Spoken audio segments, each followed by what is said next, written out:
ஒன்று ராஜாக்கள் 19வது அதிகாரம் 7-8 வசனங்கள். 1 Kings chapter 19 verses 7 and 8 வாசிப்போம்.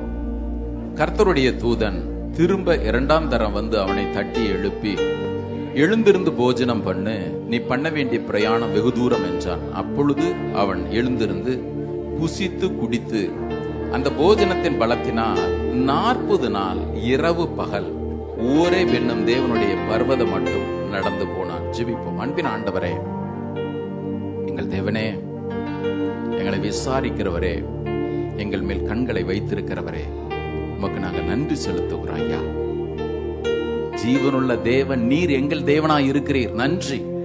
எங்களை மீட்டெடுத்து உம்முடைய ரத்தத்திற்காக ஸ்தோத்திரம். எங்கள் மேல் நீர் பாராட்டின அன்பிற்காக ஸ்தோத்திரம். இப்பொழுது இந்த வசனங்களை கொண்டு கர்த்தர் எங்களோடு பேசும், எங்களை பலப்படுத்தும்.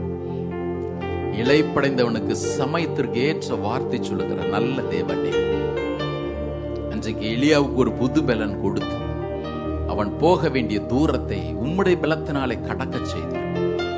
எங்கள் ஒவ்வொருவருக்கும் இன்றைக்கு உள்ளான மனுஷனிலே அந்த பலன் வேண்டும். ஐயா, எங்களுக்கு அந்த பலன் வேண்டும்.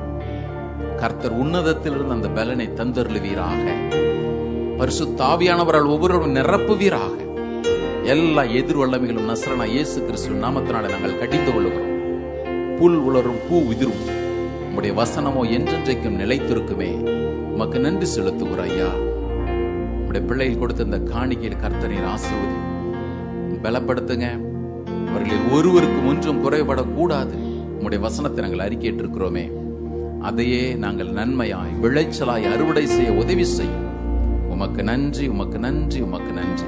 துதி கனமகிமையெல்லாம் ஒருவருக்கு எடுக்கிறோம். மீட்பர் இயேசு நாமத்தை தாழ்த்தி ஜெபிக்கிறோம் நல்ல பிதாவே, ஆமென். உட்கார்வோம். கர்த்தருடைய பரிசுத்த நாமத்திற்கு மகிமை உண்டாவதாக. கர்த்தர் நல்லவர், அவர் கிருபை என்றும் உள்ளது. ஆமென். இன்றைக்கு தேவ செய்திக்கு நான் கொடுக்க விரும்புகிற தலைப்பு, கரம் பிடித்த கர்த்தர் இருக்க கவலை ஏன். நம்ம போன வாரத்துல யோனா 4வது அதிகாரத்தை தியானித்தோம். இந்த யோனா பெரிய தீர்க்கதரிசியா இருந்தவன். இந்த யோனா 4வது அதிகாரத்துல கூட அவன் நல்ல தீர்க்கதரிசி. ஒரு பெரிய சக்சஸுக்கு பிறகு வாழ்க்கை வெறுத்து போன ஒரு நிலைமை, ஆண்டவர் மேல கோபம். யூஸ்வலா தோல்வின்னு ஒன்று வந்துச்சுன்னா தான் அதுக்கப்புறம் தான் நமக்கு கோபம் வரும், வருத்தம் வரும், வேதனைலாம் வரும். ஆனா ஊழியத்துல அவனுடைய ஒரே ஒரு பிரசங்கத்துல பாத்தீங்கன்னா, தேவனை அறியாத புறஜாதியினர் 120,000 பேருக்கும் அதிகமானோர் ரட்டுடுத்தி சாம்பலை போட்டுக்கிட்டு தேவனுக்கு நேராக தங்களுடைய இருதயத்தை திருப்பினார்கள். என்ன நோக்கத்தோடு அவன் அனுப்பப்பட்டானோ கண்கள் காண அதனுடைய பலனை பார்த்தான். பலனை பார்த்த பிறகு சொன்னா, நான் சாவர வரைக்கும் எரிச்சலா இருக்கிறது நல்லது. இன்னொருத்தல சொல்றதா இருந்தா, நான் எடுத்துக்கங்க ஆண்டவரே. இங்க எலியா என்கிற இந்த மனிதனும் கூட 18வது அதிகாரத்துல நீங்க பாத்தீங்கன்னா அற்புதமான ஒரு செயல் அங்க நடக்குது. என்ன? தேவன் வானத்திலிருந்து அக்னியை இறக்கினார். பாகாலுடைய தீர்க்கதரிசிகளுக்கும் தேவனுடைய தீர்க்கதரிசியா இருந்த இவன் ஒருவனுக்கும் ஒரு பெரிய போட்டி நடக்குது. போட்டியில வானத்திலிருந்து அக்னினாலே பதில் கொடுக்கிற தேவன் யாரோ அவர்தான் மெய்யான தெய்வம் அப்படின்னு சொல்லிட்டு போட்டி நடக்குது. ஏன் அப்படின்னு கேட்டீங்கன்னா, தேவ பிள்ளைகள் என்று சொல்லப்பட்ட இஸ்ரவேலர்கள் அவர்கள் தேவனை விட்டு பாகாலுக்கு தங்களை விற்று போட்ட அந்த சூழ்நிலையிலிருந்து அவர்களை திருப்ப வேண்டும் என்கிற நோக்கத்தோடு தேவன் இந்த எலியா என்கிற மனிதனை அனுப்பினார். இந்த எலியாவும் வந்தான். அங்கே போய் நின்று தேவனுக்கு வைராக்கியம் பாராட்டினான். கர்த்தரே தேவன் என்று சொல்லி முழு இஸ்ரவேலர்களும் தேவனுக்கு முன்பாக முழங்கார்படியிட அவருக்கு நேராக தங்களுடைய இருதயங்களை திருப்பத்தக்கதாக தன்னுடைய ஊழியத்தை ரொம்ப சக்சஸ்ஃபுல்லா செஞ்சான். என்ன நோக்கத்தோடு அனுப்பப்பட்டானோ அந்த நோக்கம் தேவனுடைய பார்வையில ரொம்ப நேர்த்தியாக செய்து முடித்த ஒரு மனிதன், தீர்க்கதரிசி. நான் போன வாரம் அந்த செய்தியை சொல்லும் பொழுதே இந்த வாரம் இதை குறித்து ஒரு முறை பார்த்துட்டு போயிட்டா நல்லா இருக்குன்னு சொன்னதுனால தான் எனக்கு இந்த செய்தி. வேதத்துல பாருங்க, நல்ல தேவ மனிதர்கள், நல்ல கவனிங்க, நமக்கு முன்பாக போன நல்ல ஜாம்பவான்கள் அவர்கள் எல்லாம் தேவனுக்கு வைராக்கியம் பாராட்டி சாதித்தவர்கள். இன்னும் கேட்டீங்கன்னா பரிசுத்தாவின் பலத்தினாலே நிறைந்திருந்தவர்கள், தேவனுக்கு தங்களை ஒப்பு கொடுத்தவர்கள். இவர்களும் கூட ஏன் ஆண்டவரே, ஏன் ஆண்டவரே என் வாழ்க்கையில ஏன் ஆண்டவரே இத்தனை போராட்டம் கேட்டு சோர்ந்து சாவை விரும்பின அனுபவம் நடந்தது உண்டு. ஏன் இதையெல்லாம் ஆண்டவர் எழுதி வச்சிருக்கிறாரு? அவர்களும் நம்மை போல மனிதர்கள் தான், நம்மை போல மாம்சமும் ரத்தம் உடையவர்கள். நீங்களும் நானும் அதே பாதையில போறதை தடுக்க முடியாது, தவிர்க்கவும் முடியாது. தவிர்க்க முடியாது. வேதம் சொல்கிறது, இந்த எலியா என்பவன் நம்மை போல பாடுள்ள மனுஷனாக இருந்தோம். யாக்கோபு 5வது அதிகாரத்தில் எழுதுறார், நம்மை போல பாடுள்ள மனுஷன். ஏற்கனவே இந்த செய்தி நம்ம பார்த்துருக்கிறோம். போன வருஷத்துல யூடியூப்ல இருக்குதுன்னு நினைக்கிறேன். நிம்மதியா இளைப்பார், ரிலாக்ஸ் அண்ட் ரெஸ்ட்னு இருக்கும்னு நினைக்கிறேன். இன்னைக்கு நம்ம அந்த கோணத்தில் இந்த செய்தியை பார்க்க போறது இல்லை. இவன் நம்மை போல பாடுள்ள மனுஷன். ஆனா இவனையும் இந்த பாதையின் வழியாக கர்த்தர் அனுப்புனாரு. ஏன் இந்த பாதை? நம்முடைய தேவன் ஒருத்தர் இருக்கிறார். அந்த தேவன் எப்படிப்பட்டவர் அப்படின்னு கேட்டீங்கன்னா, நம்மை ரட்சித்தது மாத்திரமல்ல, நம்மை பயன்படுத்துகிறது மாத்திரமல்ல, என்ன நோக்கத்தோடு அவர் உங்களை அழைத்தாரோ. வெறுமனே ஊழியம் செய்யறதுக்கு மாத்திரம் நீங்க நினைச்சிட்டீங்கன்னா நம்முடைய வாழ்க்கையில தவறிடுவோம். பாருங்க, என்ன ஆண்டவர் வல்லமையாய் பயன்படுத்துறதுக்கு தான் கர்த்தர் என்ன தெரிஞ்சு எடுத்திருக்கிறார் அப்படின்னு நீங்க நினைச்சீங்கன்னா நீங்கள் அங்கே தவறி விடுவீர்கள். எந்த தீர்க்கதரிசியா இருந்தாலும் சரி, எரேமியாட்ட கூட ஆண்டவர் சொன்னாரு, ஜாதிகளுக்கெல்லாம் தீர்க்கதரிசியா இருக்கும்படி உன்னை தாயின் கற்பத்தில் இருந்த பொழுதே நான் எடுத்தேன் எரேமியா. ஆனாலும் அவனையும் பாடுகளின் வழியாக தேவன் கொண்டு செல்ல வேண்டி இருந்தது. இன்னொரு இடத்துல சொல்றதா, அவனையும் தேவன் உருவாக்க வேண்டியது அவசியமா இருந்துச்சு. ஊருக்கெல்லாம் ஊழியம் செய்யறாரு, நீ உருவாக்கப்படலன்னா உருப்படாம போயிருவ. தேவன் ஒரு நோக்கத்தோடு உங்களை என்னையும் அழைத்தார். என்ன நோக்கம்? நீங்களும் நானும் தேவனுடைய திட்டத்தில் இருந்து ஆகணும். தேவனுடைய திட்டத்தில் இருந்தாலும் கூட உங்களையும் என்னையும் தனிப்பட்ட விதத்திலே அவருக்கு உகந்த பாத்திரமாக அவர் உருவாக்க விரும்புகிறார் என்பதை ஒரு நாளும் மறந்துடவே கூடாது. நான் சொல்றதை நல்லா கவனிங்க. ஆண்டவருடைய ஊழியத்தில், ஆண்டவருடைய நோக்கத்தில் ஒவ்வொரு பங்கு உண்டு. யோசிச்சு பார்த்தீங்கன்னா, மோசே அவர்களை மீட்டு கொண்டு வரணும், யோசுவா உள்ள கொண்டு போய் சேர்க்கணும். எலியா தேவ பிள்ளைகளை தேவனுக்கு நேராக திருப்பணும். அதன் பிறகு எலிசா என்ன நோக்கத்தோடு தேவன் அந்த மிஷனை தொடங்கினாரோ அதை அவன் செய்து முடிக்கணும். இதுல அவனுடைய பங்கை அவன் நிறைவேற்றணும், இவனுடைய பங்கை இவன் நிறைவேற்றணும். நமக்கு என்ன தெரியுமா பிரச்சனை? எல்லாத்தையும் நானே செய்யணும். ஆண்டவரே, நான் தீர்க்கதரிசியா இருக்கணும், நான் அப்போஸ்தலனா இருக்கணும், நான் பாஸ்டரா இருக்கணும், நான் டீச்சரா இருக்கணும், எல்லாம் நான் இருக்கணும். கல்யாண வீட்டுக்கு போனா நான் தான் மாப்பிள்ளையா இருக்கணும், சாவி வீட்டுக்கு போனா நான் தான் போனமா இருக்கணும். Centre of attraction.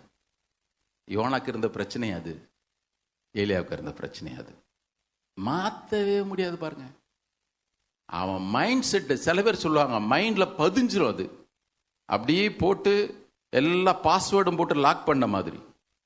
யார் வந்து பேசினாலும் சுத்தி சுத்தி ரெக்கார்டு தேஞ்ச கதையில் அதுலயே நின்றுட்டே இருக்கும். பாருங்க, ஒரு மனுஷனுக்கு பைத்தியம் பிடிச்சிச்சு. எல்லா டாக்டர்டும் போய் ட்ரீட்மெண்ட் எடுத்தாங்க. என்ன திடீர்னு என்னடா இப்படி ஆயிட்டான் அப்படின்ட்டு.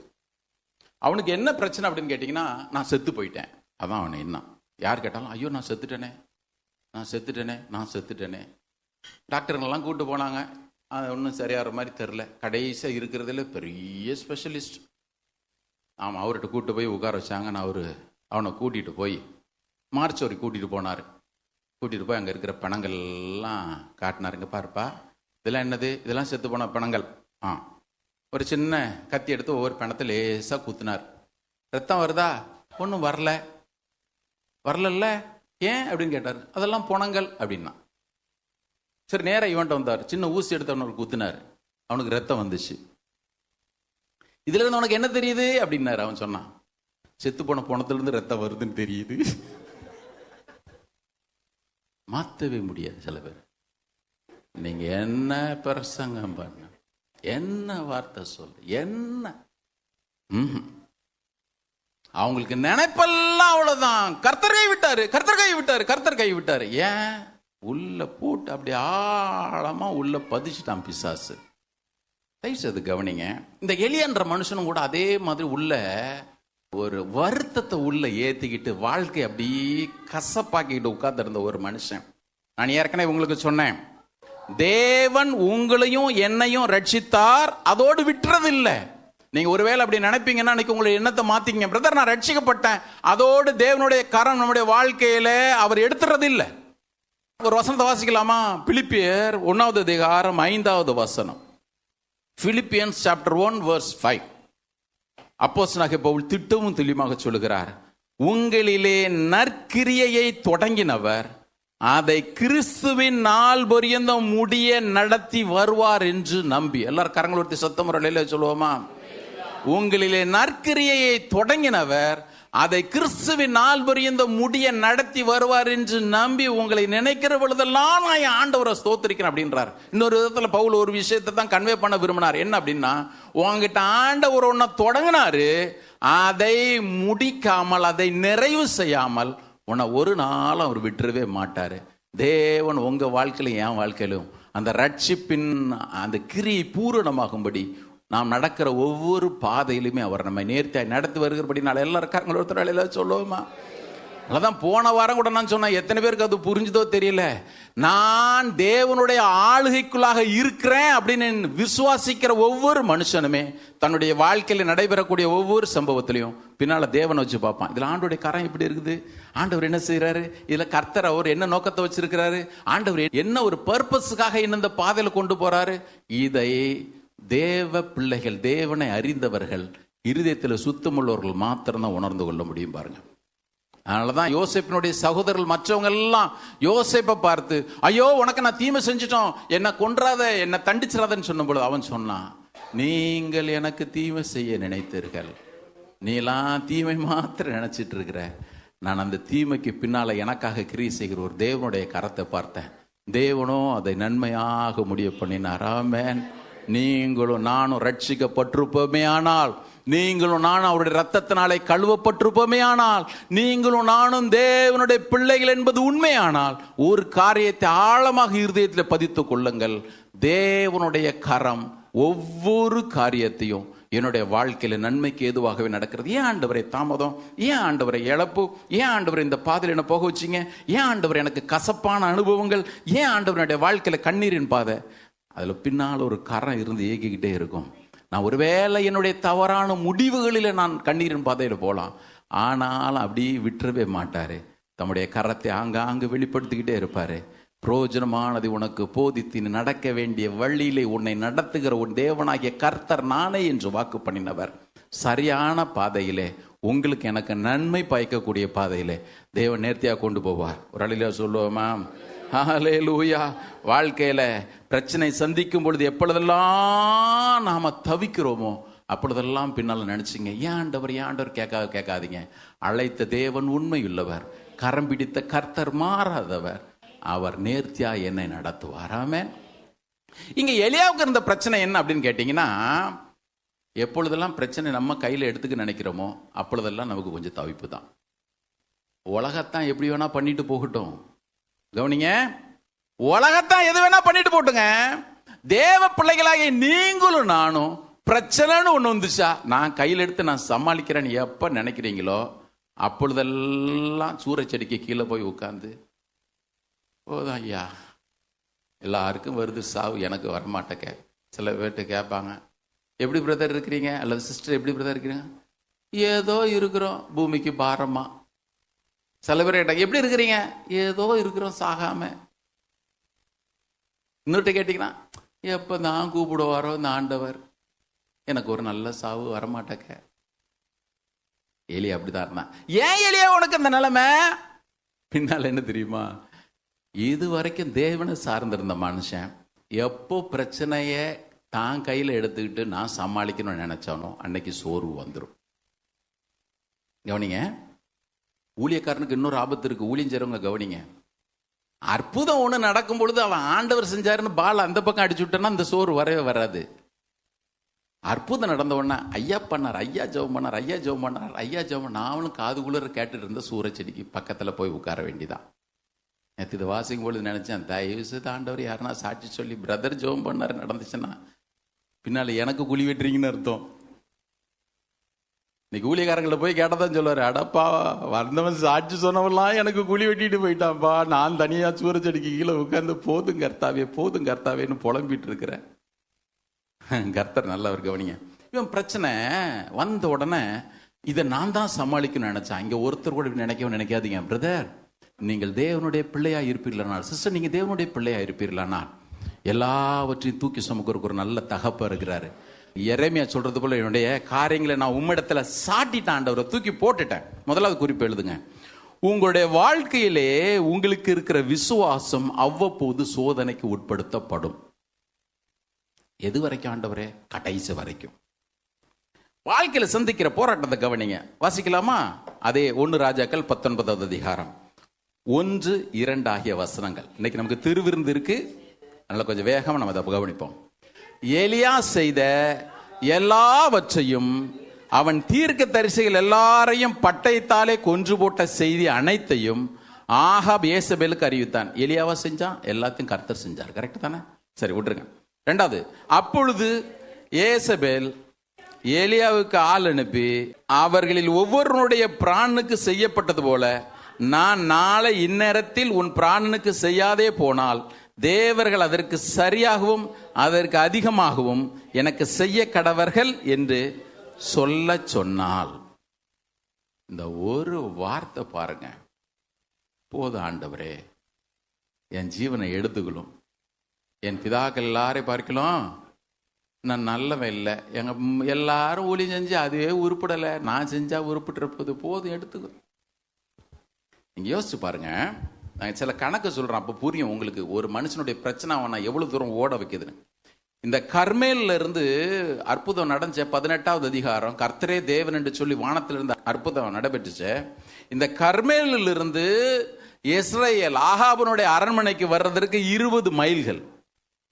இஸ்ரேல் இருந்து பெயர் சபாவுக்கு போன 100 மைல்கள். பெயர் சபாவிலிருந்து ஓரேபுக்கு போன 200 மைல்கள். மொத்தம் 320 மைல்கள். கணக்கு பிரகாரம் பார்த்தீங்கன்னா 515 கிலோமீட்டர். 515 கிலோமீட்டர். ஒரு லேடி சொன்ன வார்த்தை ஒரு மனுஷனை என்ன வேகமா ராக்கெட் வேகத்தில் ஓட வச்சிருக்கு பாரு. ஒரு பெண் சொன்ன ஒரு வார்த்தை 515 கிலோமீட்டர் மூச்சரைக்க ஒரு மனுஷனை ஓடி போக வச்சிருக்குன்னா, சகோதரிலாம் நினைக்கிறீங்க எங்க வார்த்தையில எவ்வளவு வல்லமை இருக்குது, அதனால தான் ஒழுங்கா பேசுங்கன்னு சொல்றது. பேசுற பேச்சு மரணமும் ஜீவனும் நாவின் அதிகாரத்தில் இருக்கும், அதில் பிரியப்படுகிறவர்கள் அதனுடைய கனியை புசிப்பார்கள், அவனவன் வாயின் பலனால் அவனுடைய வயிறு நிரம்பும். மனுஷர் பேசும் வீணான வார்த்தைகள் யாவையும் குறித்து நியாய தீர்ப்பின் நாளிலே கணக்கு ஒப்புவிக்க வேணும்னு ஆண்டவர் நினைக்கிறேன் ஏவாள மனசுல வச்சுக்கிட்டே எழுதினாரா, யார மனசுல வச்சுட்டு எழுதினார்? யோசிச்சு பார்த்தேன், ராக்கெட்டு வேகத்தில் போயிருக்கிறான் இவன். 200 கிலோமீட்டர் உட்காந்து டயர்டாகி தேவபலத்தினால போனா அது வேற 200 மைல். அதுக்கு முன்னாடி யோசிச்சு பாருங்க, 120 மைல் ஓடுன்னு ஓடி இருக்கிறான். கவனிங்க, இந்த வனாந்தர அனுபவம் ஒண்ணு எலியாவுக்கு புதுசு இல்லை. நல்லா கவனிக்கணும். வனாந்தரத்தின் வழியாய் போவது தனிமையா இருந்தது, தனிமையில இருந்தது. இதெல்லாம் எலியாவுக்கு புதுசான அனுபவமே கிடையாது. நீங்க வாசிங்கன்னா 1 ராஜாக்கள் 17வது அதிகாரத்துல வாசிங்களேன். அவனுக்கு கேரித் ஆத்தண்டையில போய் ஒளிஞ்சிக்க ஆண்டவர் சொன்னார். நான் போய் ஒளிஞ்சிக்கிறேன் ஆண்டவரே. கேரித் ஆத்தண்டையில யார் இருந்தா? ஒருத்தருமே இல்லை. காகங்கள் டெய்லி அவனுக்கு அப்பத்தையும் இறைச்சியும் கொண்டு வந்துச்சு. டெய்லி சாப்பிட்டான். கேரித் ஆத்தின் தண்ணீரை குடிச்சான். அங்க பாத்தீங்கன்னா டப்புன்னு ஒரு நாள் கேரித் ஆத்து நீர் வத்தி போயிடுச்சு. அதுவும் வனாந்தர அனுபவம். அங்க ஒரு நாளும் போதும் ஆண்டவரே, இவ்வளவு நாளும் சாப்பாடு கொடுத்தீர், ஏதோ எனக்கு இது ஒண்ணுதான் தண்ணி கொடுத்துட்டு இருந்துச்சு, அதுவும் வத்தி போச்சா, போதும், என்ன உமக்கு பத்தி எனக்கு தெரியும், நீர் எப்பொழுதுமே கழுத்துல கத்தி வைப்பீர் எனக்கு தெரியும். அங்க புலம்பவே இல்லை. அடுத்த நேரம் அங்க இருந்து நீ போ சாரிபத்துக்கு போ, உன்னை போஷிக்கும்படி ஒரு உதவிக்கு கட்டளையிட்டேன் அப்படின்னாரு. அங்கேயும் போனா போற வழியில ஆண்டவரே அங்க பஞ்சம் இங்கதான் பஞ்சம்னா சாரிபாத்திலையும் பஞ்சம் தான். அங்க சாக கிடக்கிற ஒருத்திக்கிட்ட போயிட்டு என்ன நீர் அனுப்புறீர் ஆண்டவரே, என்ன தீர்க்கதரிசி கண்டிப்பா எல்லாம் தெரியத்தான் செய்யும். அவன் போயிட்டு என்ன கொண்டு போய் அனுப்புறீர் ஆண்டவரே. ஏன் ஐயா அங்க புலம்பவே இல்லை? ஏன் தெரியுமா புலம்பல? நல்லா கவனிங்க. 17வது அதிகாரம் முழுவதும் நீங்க வீட்டுல போய் வாசிச்சீங்க. எலியா கர்த்தருடைய நடத்துதலிலே அழகாய் கொண்டு போகப்பட்டவன், கர்த்தருடைய வார்த்தை கேட்டவன். 17வது அதிகாரம் முழுவதும் கர்த்தருடைய வார்த்தை அவனுக்கு உண்டாகி, கர்த்தருடைய வார்த்தையின்படியே கர்த்தருடைய வார்த்தையின்படியே கர்த்தருடைய வார்த்தை அவனுக்கு உண்டாகி, போகணுமா நீ போக எலியா. ஏன் வாழ்க்கையில விரக்தி வரல? ஏன் வாழ்க்கையில சலிப்பு வரல? ஏன் வாழ்க்கையில கவலை வரல அப்படின்னு கேட்டீங்கன்னா ஒன்னே ஒண்ணுதான். தேவனுடைய வார்த்தை என்ன சொல்லுது, ஆண்டவர் என்ன சொல்றாரு, ஆண்டவர் என்ன டைரக்ஷன் என்ன போக சொல்றார், அதெல்லாம் கரெக்டா கேட்டு கேட்டு கேட்டு கேட்டு போனதுனால அவனுக்கு வாழ்க்கையில போதும் கர்த்தாவேன்னு சொல்ற சலிப்பு வரவே இல்லை. ஏன் 19வது அதிகாரத்துல அது வந்துச்சு அப்படின்னு கேட்டீங்கன்னா வசனமே போட்டிருக்குது. கர்த்தருடைய வார்த்தை போயிடுச்சு, எசபேலுடைய வார்த்தை வந்துடுச்சு. கவனிக்கணும். ஏன் ஆண்டவர் இந்த பாதையில் அவனை போய் அனுப்புனார்? இப்போ உங்களுக்கு புரியும் நினைக்கிறேன். ஏன் ஆண்டவர் இந்த சூழ்நிலையின் வழியாக கர்த்தர் அவனை போக அனுமதிச்சார் அப்படின்னு கேட்டீங்கன்னா, இவனுக்கு வாழ்க்கையில ஒரே ஒரு எண்ணம் வந்துச்சு. என்ன அப்படின்னு கேட்டீங்கன்னா, வாசிடலாமா? 10வது வசனத்தை வாசிங்க. அதற்கு அவன், ஏன்னா 18வது அதிகாரத்துல பெரிய அற்புதம் நடந்துச்சு. அப்படி இஸ்ரவேல் ஜனங்கள் எல்லாரும் கர்த்தரே தேவன் கர்த்தரே தேவன் சொல்லிட்டு முழங்கால் படிட்டான். இப்ப நமக்கு ஒரு எண்ணம் வரும்ல, ஆனா எவ்வளவு பெரிய ஊழியக்காரர் தெரியுமா? அவ்வளவுதான். அவன் எண்ணமும் அப்படிதான் இருந்துச்சு. பாருங்க 10வது வசனத்தை வாசிங்க பார்ப்போம். அதற்கு அவன், சேனைகளின் தேவனாகிய கர்த்தருக்காக வெகு பக்தி வைராக்கியமாய் இருக்கிறேன்னு தான் சொல்லியிருக்கணும். கரெக்டு தானே? இருக்கிறேன்னு சொல்லியிருக்கணும். ஏன்னா பின்னால் அப்படித்தான் போட்டிருக்கு. நான் ஒருத்தன் தான் இருக்கிறேன், நான் ஒருத்தன் இருந்தேன்னு சொல்லலை. கதை முடிஞ்சிருக்கும். நான் கர்த்தருக்குன்னு வைராக்கியமா இருந்தேன். யாரு? நான் ஒருத்தன் தாங்க. நான் ஒருத்தன் தான். நான் ஒருத்தன் தான் தனி. நான் ஒருத்தன் தான் ஆண்டவருக்கு வைராக்கியமா இருக்கிறேன். நான் ஒருத்தன் தான் கர்த்தருக்கு உண்மையா இருக்கிறேன். நான் ஒருத்தன் தான். என்ன மாதிரி யாரும் இல்லை, என்ன மாதிரி யாரும் இல்லை, என்ன மாதிரி யாரும் இல்லை. ஆண்டவர் பார்த்தார், இப்போ உன் விசுவாசத்துக்கு ஒரு சோதனை ஒன்று வைக்க வேண்டியிருக்குது. உன் விசுவாசத்திற்கு ஒரு பரீட்சை ஒன்று வைக்க வேண்டியிருக்குது. ஏன்? நான் ஒருத்தன் தனியா இருக்கிறேன்னு நினைச்சதுனால தான் இவன் இதுவரையிலும் கர்த்தருடைய வார்த்தையின்படியே கேரித்தாற்றண்டைக்கு போனான், கர்த்தருடைய வார்த்தையின்படியே சாரிபாத்துக்கு போனான் போட்ட வசனங்கள் கர்த்தருடைய வார்த்தையின்படியே ஆகாபனுடைய அரண்மனைக்கு போனான்னு போடவே இல்லை. கர்த்தருடைய வார்த்தையின்படியே போகலை. இப்போ மினிஸ்ட்ரி சக்சஸ் ஆயிடுச்சு. வேதம் சொல்லுகிறது, நீ போம், பெருமழை நிறைச்சல் கேட்கிறது. அங்க கூட பாருங்க, ஆண்டவர் ஒரு புது பலன் உனக்கு கொடுத்தார். ஏன்னா பெற்ற அபிஷேகம் சில நேரத்தில் ரொம்ப வேகமா ஓட வைக்கும். ஆகாபனுடைய ரதத்திற்கு முன்பாக ஓடி போனான். ஏன்னா கர்த்தருடைய காரம் அவனோடு இருந்துச்சு. ஓடி போனான். போய் நின்ன இடம் ராங்கான இடம். நின்ன இடம் ராங்கான இடம்னால கேட்குற செய்தியும் கொஞ்சம் ராங்கா கேட்டுக்கிட்டே இருந்துச்சு. அதனால தான் சொல்லுவேன், அவிசுவாசிகளோடு பேசும் பொழுது ரொம்ப கவனமா இருக்கும். சில பேர்கிட்ட பேசுனீங்கன்னு வச்சிங்க, அவ்வளோதான், அடுத்த நிமிஷம் ஹார்ட் அட்டாக்கே வந்துடும். நீங்க சும்மா இங்க வலிக்குன்னு சொன்னீங்கன்னா, ஐயோ என் ஃப்ரெண்டுக்கு அப்படிதான் இருந்துச்சு, உடனே போய் ஆன்ஜியோ பண்ணாங்க, 4 ஸ்டண்ட் வச்சாங்க பாருங்கன்னு வைங்க, அடுத்தது அவ்வளோதான், வராத ஹார்ட் அட்டாக் வந்துடும். விசுவாசிங்க யாரும் நாங்கள் இருக்கிறீங்கன்னா கொஞ்சம் எண்ணத்தை மாத்திக்கங்க. விசுவாசிங்க யாரா இல்லைன்னா தயவுசெய்து மாத்திக்கிங்க. கவனிங்க, நீங்கள் தேவனுக்காக பராக்கிரமமான காரியம் 1000 செய்யலாம், ஆனாலும் உங்களுடைய விசுவாசம் சோதிக்கப்பட்டே ஆகும். அவ்வப்போது சோதிக்கப்படும். ஏன்னா வேதம் தெளிவாக சொல்கிறது, எபிரேயர் 11:6, விசுவாசம் இல்லாமல் தேவனுக்கு பிரியமாய் இருப்பது என்பது கூடாத காரியம். அதனால இந்த விசுவாசம் ஒவ்வொரு வாழ்க்கையில் ரொம்ப முக்கியம். வாரன் வியர்ஸ்மன்ற தேவ மனுஷன் நல்லா சொன்னார், faith that cannot be tested cannot be trusted. சோதிக்கப்படாத விசுவாசம் நம்பப்படத்தக்கது அல்ல, நம்ப தகுந்தது அல்ல. அதனால ஆண்டவரும் பாருங்க, நீங்க என்ன பராக்கிரமசாலியா, இதுக்கு முன்னாடி விசுவாசத்துல 1000 அற்புதம் பெற்றிருக்கலாம், அடுத்தது ஒரு சோதனை வரும். வாசிடலாம். 1 பேதுரு 1வது அதிகாரம் 3-7 வரையிலான வசனங்கள். எல்லாரும் எடுக்கட்டும். 1 பேதுரு 1 Peter chapter 1. கையில பைபிள் வச்சிருக்கிறவங்க எடுங்க, இல்லை வீட்டில் போய் இதை நீங்க கண்டிப்பா வாசிக்கணும். 1 பேதுரு 1வது அதிகாரம் 3 நான் வாசிக்கிறேன். வாசிக்கலாமா? நம்முடைய கர்த்தராகிய இயேசு கிறிஸ்துவின் பிதாவாகிய தேவனுக்கு ஸ்தோத்திரம் உண்டாவதாக. அவர் இயேசு கிறிஸ்து மரித்தோரிலிருந்து எழுந்ததினாலே அழியாததும் மாசற்றதும் வாடாததுமாகிய சுதந்திரத்திற்கு ஏதுவாக ஜீவனுள்ள நம்பிக்கை உண்டாகும்படி தமது மிகுந்த இரக்கத்தின்படியே நம்மை மறுபடியும் ஜெனிப்பித்தார். இப்ப ஆண்டவர் நமக்கு கொடுத்த அந்த ரட்சிப்புக்காக எல்லாரும் கரங்குறத்துல இலையில சொல்லுங்க. ஆமா, ரட்சிக்கப்படலன்னு இன்னைக்கு உங்களுக்கு நான் தயவாய் சொல்றேன். இந்த ரட்சிப்பு உங்க வாழ்க்கையில் அவ்வளவு அவசியம். இயேசு சிலுவையிலே மரித்தது உண்மை, இயேசு ரத்தம் சிந்தினார், ஜீவனை கொடுத்தது உண்மை. அதை உள்ளத்துல ஏற்றுக்கொண்டு அங்கீகரித்து அவருடைய பிள்ளையாக வாழும் பொழுது மாத்திரம்தான் அந்த ரட்சிப்பு உண்டு.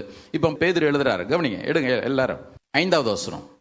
கடைசி காலத்திலே வெளிப்பட ஆயத்தமாயிருக்கிற ரட்சிப்புக்கு ஏதுவாக, கவனிங்க, கடைசி காலத்திலே வெளிப்பட ஆயத்தமாக்கப்பட்டிருக்கிற ரட்சிப்புக்கு ஏதுவாக விசுவாசத்தை கொண்டு தேவனுடைய பலத்தினாலே காக்கப்பட்டிருக்கிற உங்களுக்கு அந்த சுதந்திரம் பரலோகத்தில் வைக்கப்பட்டிருக்கிறது. எதை கொண்டு தேவனுடைய பலத்தினால காக்கப்பட்டிருக்கிறோம்? விசுவாசத்தினால. ஏங்க தேவன் என்னை காக்கிறார் எப்படி எனக்கு தெரியும்? எப்படி நான் அதை சுதந்திரிக்க முடியும்? பேதுருங்க தெளிவா எழுதுறாரு, நீங்க விசுவாசத்தினாலே. விசுவாசம் kept by the power of God. எதனால? விசுவாசத்தை கொண்டு. 6வது வசனம் கவனிங்க. இதிலே நீங்கள் மிகவும் சந்தோஷப்படுகிறீர்கள் என்றாலும், எல்லாரும் சேர்ந்து வாசிங்க. இப்போ துன்பப்பட வேண்டியது அவசியமானதால் இப்பொழுது கொஞ்ச காலம் பலவிதமான சோதனைகளாலே துக்கப்படுகிறீர்கள். ஏன்னா அன்னைக்கு சபை பெரிய உபத்திரத்தில் இருந்ததுனால அந்த வசனத்தை எழுதுறாரு. இன்னைக்கு நாட்கள் என்ன, ஆண்டோட பிள்ளையா இருந்தா கண்டிப்பா ஆமா எதிர்ப்புகள் நமக்கு உண்டாகத்தான் செய்யுது. 7வது வசனம் எல்லாரும் வாசிங்க. அழிந்து போகிற பொன் அக்னினாலே சோதிக்கப்படும், அதை பார்க்கிலும் அதிக விலையேற பெற்றதாய் இருக்கிற உங்கள் விசுவாசம். என்ன விசுவாசம் தெரியுமா? தேவனுடைய பலத்தினாலே நீங்களும் நானும் காக்கப்படும்படி காண்பிக்கப்படுகிற அந்த விசுவாசம். அந்த விசுவாசம் பின்னால் எழுதுறாரு. இந்த விசுவாசம் சோதிக்கப்பட்டு இயேசு கிறிஸ்து வெளிப்படும் போது உங்களுக்கு புகழ்ச்சியும் கனமும் மகிமை உண்டாக காணப்படும். எல்லாரும் கரங்கள் ஒருத்தரோட சொல்லுவோமா? ஹல்லேலூயா, ஹல்லேலூயா, ஹல்லேலூயா. எப்பொழுதெல்லாம் என்னுடைய விசுவாசம் சோதிக்கப்படுகிறதோ அப்பொழுதெல்லாம் நீங்க நினைச்சீங்க ஆண்டவர் என்ன அடுத்த நிலைமைக்கு எடுத்துட்டு போக போறார். ஆமென். போதும் ஆண்டவரே, நான் செத்தா நலமா இருக்கணும் ஒரு நாள் கேட்காதீங்க. ஏன் ஆண்டவர் என்னோட வாழ்க்கையில இந்த பாதை அனுமதிச்சு? ஏன் ஆண்டவர் இந்த நெருக்கடி என்னோட வாழ்க்கையில வர்றதற்கு நீ சம்மதிச்சு? கர்த்தர் சொல்லுவார், இங்க பாரு, விசுவாசத்துல நீ இன்னும் பலப்படும்படி உன்னோட வாழ்க்கையில உன் மேல நான் பிரியமா இருக்கிறதுக்கு காரணமே நீ என்னை பற்றும் விசுவாசத்தோடு இருக்கிறபடினாலே அதுல உன்னை நான் அடுத்த நிலைமைக்கு எடுத்துட்டு போகணும்னு விரும்புறேன். நான் ஒரு காரியத்தை யோசிச்சேன். இந்த நான் அப்படின்னு நினைக்கிற இந்த ஒரு தன்மை எலியாவுக்கு சீஷனா இருந்த எலிசா கிட்ட இல்லவே இல்லை. பாருங்க, இல்லவே இல்லை. ரொம்ப முக்கியம் அது. ஏங்க எலியா வாழ்க்கையில ஒரு முறை புலம்பிட்டான், போதும் ஆண்டவரே நான் செத்தா போதுன்னு சொல்லிட்டான். ஆனால் இவனுடைய அபிஷேகத்தை பெற்ற எலிசா ஒரு இடத்துல கூட அந்த வார்த்தையை சொல்லவே இல்லை. ஏன் தெரியுமா? அவனுடைய விசுவாசம் எப்படி தெரியுமா இருந்துச்சு? வாசிடலாமா? 2 ராஜாக்கள் 6வது அதிகாரம் 15-16 ஆகிய வசனங்கள். 2 Kings chapter 6 verses 15 and 16. சீரிய ராஜாவினுடைய ராணுவம் எலிசாவை பிடித்து கொள்ளும்படி அந்த மலையை சுத்தி போட்ட பொழுது எலிசாவினுடைய வேலைக்காரன் சொல்றான், ஐயோ ஆண்டவனே நம்ம என்ன செய்வோம் அப்படின்னு சொன்ன மாத்திரத்துல எலிசா சொன்னான், பயப்படாதே, அவர்களோடு இருக்கிறவர்களை பார்க்கலாம். இப்ப நான் ஒரு ஆள் தான், நான் மறந்து வச்சிருப்போம். பயப்படாத, நான் இருக்கிறேன் இப்படி சொன்ன எலியா தான் சோர்ந்து போயிட்டான்.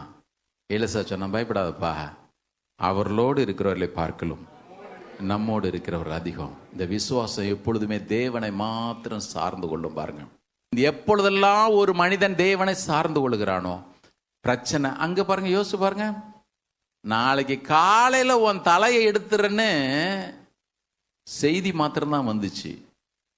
ஆனா எலிசாவை பிடிக்கிறதுக்கு ராணுவமே வந்துச்சு. எலியா அங்க சோர்ந்தான். எலிசா பயப்படவே இல்லை. காரணம் என்ன தெரியுமா? எலிசாவுக்கு நல்லா தெரியும், நான் ஒருவன் தனிமையா இல்லை, என்னோடு இருக்கிற சேனை பெரிய சேனை. கரங்கள் இடையில சொல்லுங்க. விசுவாசம் எப்பொழுதெல்லாம் சோதிக்கப்படுதோ அப்பொழுதெல்லாம் இதை மனசுல வச்சுக்கங்க, தேவன் எனக்கு ஒவ்வொரு நாளும் சகாயராய் இருக்கிறார். ஆமென். 2வது குறிப்பு, சோதனை என் வாழ்க்கையில விசுவாசத்திற்கு சோதனை வந்தா கூட அதுல கிருபையை அருளுகிற ஒரு தேவன் உண்டு. சோதிக்கப்படுறது அவசியம். ஒரு விசுவாசி வாழ்க்கையில சோதிக்கப்படுறதை யாரும் தடுக்கவே முடியாது.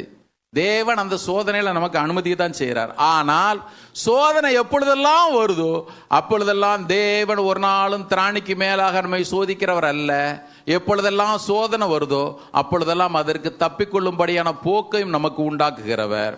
இப்ப வாசிக்கலாமா?